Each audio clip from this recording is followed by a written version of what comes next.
E aí, pessoal, tudo bem com vocês? Eu espero que sim. Vamos para mais um vídeo aqui da série de partidas de 10 minutos. Bom, vamos lá então criar um desafio aqui no chess.com no ritmo de 10 minutos. Bom, pessoal, eu queria comentar algumas coisas com vocês. A primeira delas é que eu joguei essa partida de 10 minutos super feliz, super entusiasmada, e aí eu reparei que não estava gravando. Na verdade, eu só reparei isso quando acabou a partida, fiquei um pouco chateada, mas de qualquer forma eu trouxe a análise dessa partida aqui pra vocês. Não foi ao vivo como de costume, mas como teve muitos pontos importantes e que eu considero instrutivos, eu trouxe a análise aqui pra vocês. Então, eu tive as peças brancas nessa partida, eu joguei E4, o meu adversário jogou uma abertura mais tradicional hoje, né, que é o E5, e eu optei ele pela Ruy Lopes, que é algo que eu acho que eu não tentei ainda nessa série.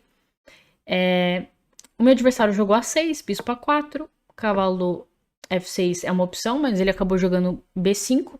Geralmente o pessoal joga cavalo F6, espera um pouquinho mais para jogar o B5, é um pouco mais flexível. Bispo B3, cavalo F6. Aqui eu tenho duas opções. Eu posso jogar roque, convidando meu adversário para Ruy Lopes, que a gente chama de aberta. Eu já joguei várias vezes essa posição, mas eu acabei optando ali pela opção do D3, que é um pouco mais tranquila. E aqui tem um ponto importante. Quando você tem essa batalha em relação ao bispo e o ponto E5, você tem que tomar muito cuidado. O que eu quero dizer com isso? O ponto B3, na verdade o bispo de B3, ele é o que a gente chama de bispo espanhol. Ele é uma peça muito importante na sua posição. Ele ajuda a controlar o centro, ajuda a pressionar o ponto F7, e é uma peça super importante para as brancas, então é o nosso xodó. Você tem que ficar muito de olho em ideias como cavalo A5, por exemplo, porque cavalo A5 pode ameaçar capturar o bispo de B3, que se você reparar não tem muita forma de escapar não tem uma forma de escapar desse ataque, né? Só que cavalo A5 não é possível nessa posição por conta que está caindo o peão de E5. Então não é uma preocupação por enquanto, mas a todo momento você tem que tomar cuidado com isso.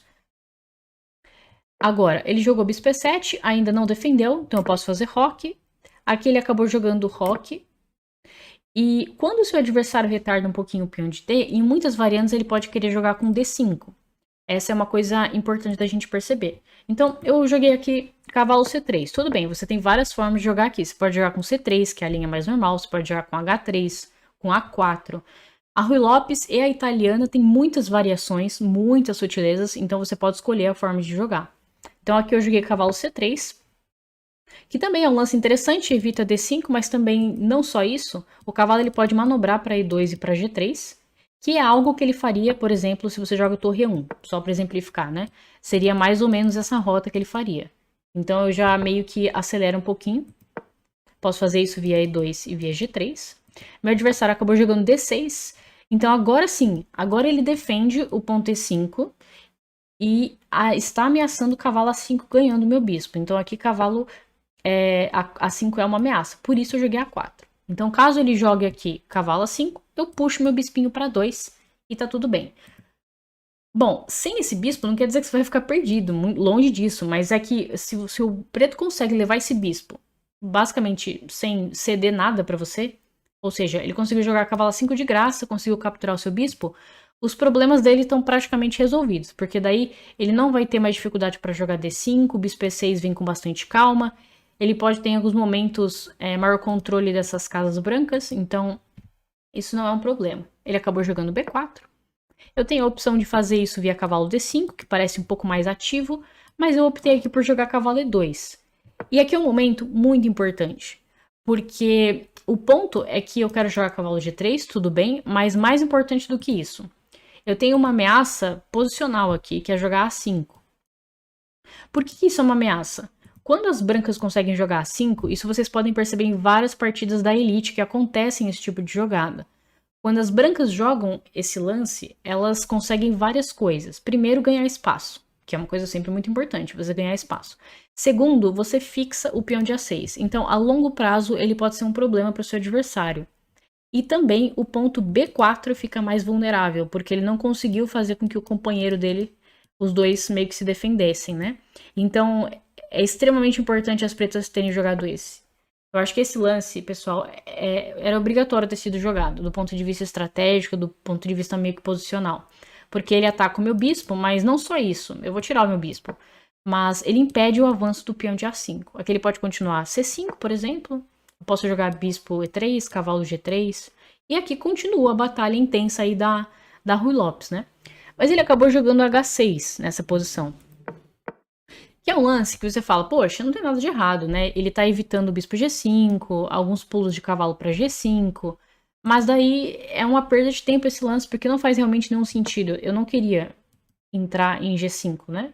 Nem de bispo, porque não seria um lance muito útil, não é uma cravada, né? O bispo tá em E7. E muito menos de cavalo, porque não ameaça nada. O ponto F7 tá muito bem defendido.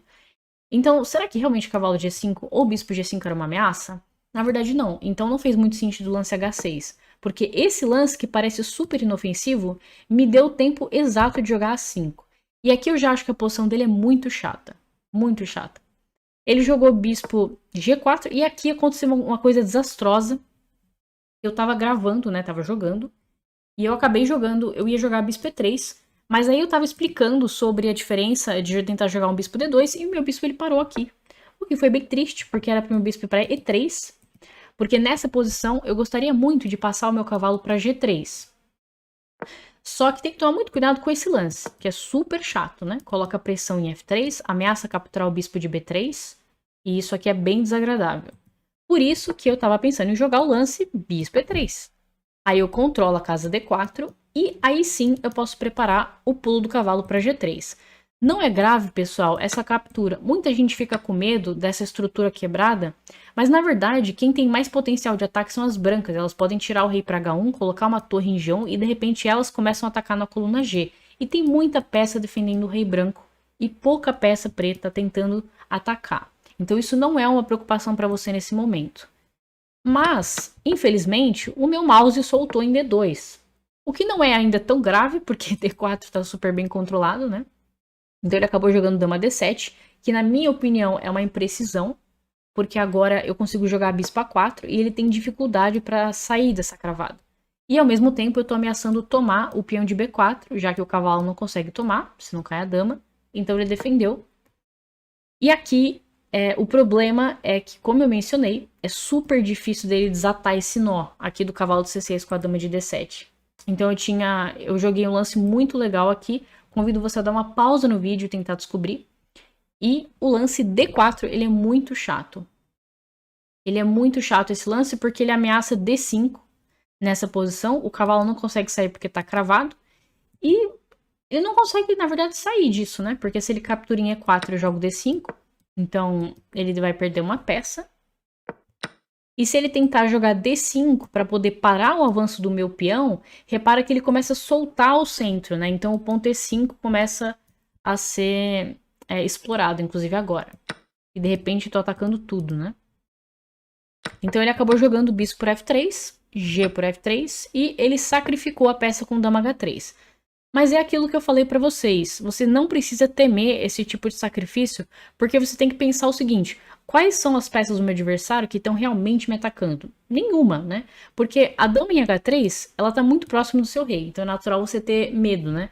Mas não tá acontecendo nada aqui, todas as casas que ele poderia te dar um cheque estão super controladas, e o cavalo, que poderia ser uma peça chatíssima, chegando em F4, ameaçando mate, também não é algo grave porque as minhas peças estão controlando muito bem F4. Então nessa posição eu capturei em C6, ele jogou cavalo H5, então ele quer entrar em F4, mas não é um problema, né? Joguei cavalo G3. Se ele captura esse peão, eu jogo cavalo G3 igual.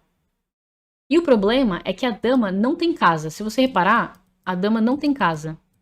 Isso vai fazer com que as pretas sejam obrigadas a trocar em D1. E bom, se elas têm uma peça a menos e ainda tem que trocar as damas, é o fim da picada, né? Então, as pretas não capturaram. Jogaram cavalo H5, eu joguei cavalo G3 para tampar o ataque ali em F3. Ele jogou aqui, ameaçou um discreto checkmate, mas eu capturei. E cavalo F5. Agora, uma coisa importante é você nunca baixar a guarda. Não importa a vantagem que você tenha. Sempre pense que seu adversário está tentando encontrar os melhores lances, porque você também tem que pensar isso. Então ele tira o bispo do ataque, ele joga bispo G5. Daí o que ele está ameaçando? G6. Porque repara que o meu cavalo não tem nenhuma casa de escape. Então ele tá tentando recuperar a peça. Então aqui eu joguei D5, para dar essa casa pro cavalo. E essa casa é tão boa porque o cavalo defende ponto F3. Então ele libera a dama se ela quiser fazer qualquer outro tipo de ação. E também eu posso ter essas ideias no futuro de rei H1, torre G1. Então ele acabou se explodindo. Ele falou, bom, vou jogar F5, vou atacar que nem um doido esvarrido aqui. Mas bispo D7 é um lance bem legal, porque impede a captura, a dama tá no ar. Então ele atacou meu bispinho, eu simplesmente dei um chequinho do mequinho, ele tirou o rei. E aqui eu joguei dama D3 porque eu coloco mais uma pressão no ponto F5. Então repara que agora eu tenho 1, 2, 3, 4 atacantes e ele tem 1, 2, 3 defensores. E aqui eu vou ganhar o peão, porque ele não consegue capturar se não tá caindo a dama. Ele acabou jogando o bispo F6, eu capturei em F5. E aqui ele deu a cartada final, que foi o bispo E5, que pendura, né? Porque nessa posição eu consigo jogar aqui o lance F6. E daí a dama caiu. Mas tirando isso, foi... aqui a posição já estava super, super ruim para ele, né? Mesmo não pendurando a dama. Mas quais são os pontos mais importantes dessa partida? Você perceber algumas sutilezas importantes. A primeira é que as pretas deveriam ter jogado aqui, ao invés de H6, parece um lance super natural, mas para mim já é uma grande imprecisão. Eles deveriam ter jogado o cavalo A5, porque daí ataca o bispo, evita o A5 das brancas. Então isso é uma dica para você de pretas. E também é um lance natural, né? Você quer ganhar espaço com C5. E outro ponto importante também é... Na verdade, esse é o mais importante, né? Você tomar cuidado com o cavalo A5 quando as pretas defendem. Então, quando ele joga D6, ele não quer simplesmente abrir para o bispo. Ele tá defendendo o peão central e agora ele ameaça cavalo A5. Então, você tem que ficar muito de olho. Eu falo porque eu já levei esse golpe, entre aspas, né? Em algumas partidas quando eu tava começando, porque às vezes a gente não entende as sutilezas e não entende a importância das peças, né? Então, isso aqui é o mais importante. E depois, ele simplesmente teve... Ele tentou um ataque, mas na verdade foi um ataque de risos, né? Porque não funcionou.